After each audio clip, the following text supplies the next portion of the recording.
Hello, and thank you for joining me in this interview today. I'll be asking you some questions about your teaching experiences. First, introduce me to some general stuff you would like me to know. Well, Jake, I've been teaching here for 2 to 3 years, give or take. 2 or 3 years at a previous school and 2 or 3 years at another previous school, but 17 years altogether. To be frank, teaching isn't my most favorite thing to do. I've been doing it long enough and I've gotten used to the job. I'm paid pretty well, so I think the trade-off is fair. What is your teaching philosophy? I'm very hands-off. I don't try to motivate my kids. I want my kids to motivate themselves. I feel like in college, I'm not going to be there to babysit for them. So why should I be here to babysit for them now? Homework needs to be comprehensive enough to basically cover every part of the learning process.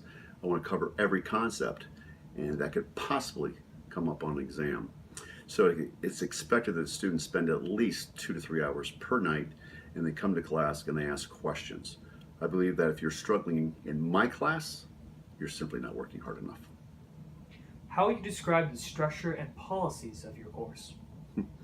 Test every Monday, mandatory, every Monday, and it's a big majority of our students' grade.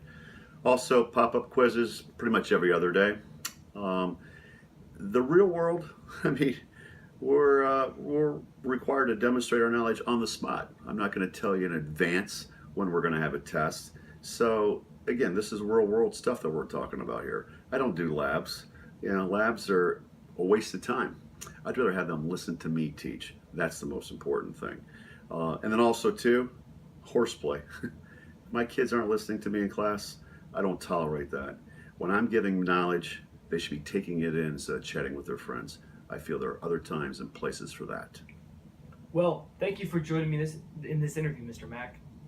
You're welcome.